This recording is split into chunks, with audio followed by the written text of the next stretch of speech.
our sheriff. Since attacking me at Moosehead Lake, Merlin had vanished. So Sheriff Cantrell was officially a missing person, and had been for 2 months. His daughter Amy, who was now Dearmont's acting sheriff, had been forced to launch an investigation into his disappearance so that everything looked normal to the townsfolk, even though she knew as well as I did that her father would never be found. Merlin had probably taken his body to another realm entirely, and it was driving her crazy with worry. I didn't blame her. As long as Merlin occupied Cantrell's body, and the real sheriff was locked away in a magical prison, Amy couldn't be sure she'd ever get her father back. I decided to head down the hill to the lake. Maybe a long walk along the snowy shore would give me the cardio workout I desperately needed.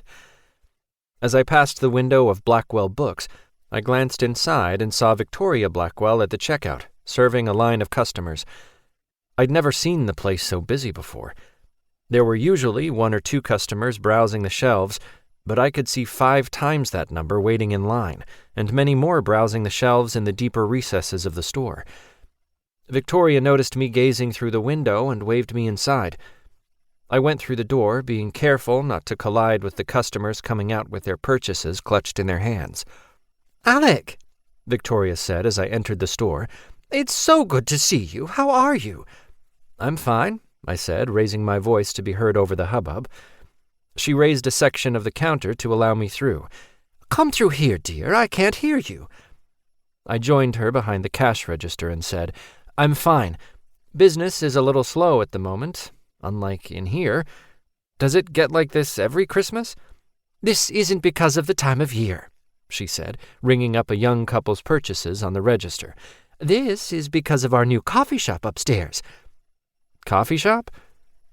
Now that she mentioned it, I could smell the unmistakable aroma of freshly ground coffee. "It's Devon's little pet project," she said, referring to her sister. "She runs the coffee shop upstairs, while I handle the books and trinkets down here."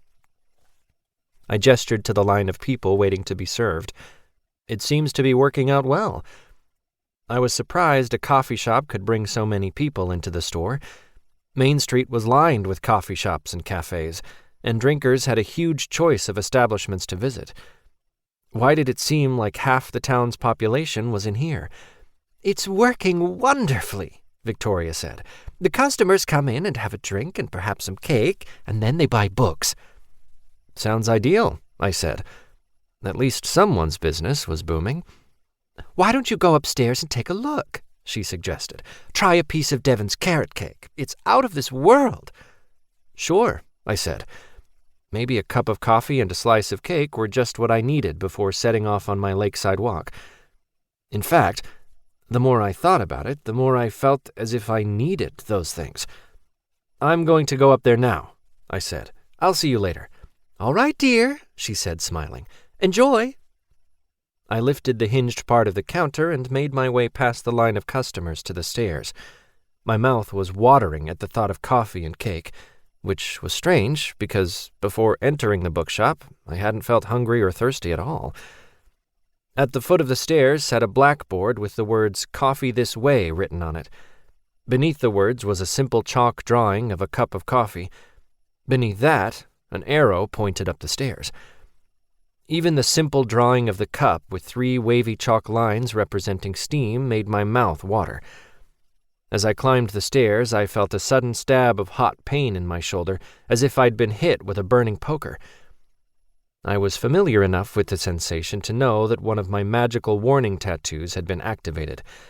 That meant I was either being attacked by magic or being affected by some sort of enchantment or charm. Even though every part of my being told me to rush up the stairs and get some of that delicious-smelling coffee, I resisted. Every instinct wanted me to go upstairs, but I waited, halfway up the staircase, gritting my teeth and gripping the railing so tightly that my hand cramped up. The magic within the intricate network of tattoos that covered my body would work to counteract whatever spell I was under. I just had to give it time. Customers, on their way both up and down the stairs, passed me by, shooting me frustrated looks. I was in the way of their quest to purchase either coffee, books, or both, and they didn't like it. The burning sensation in my shoulder...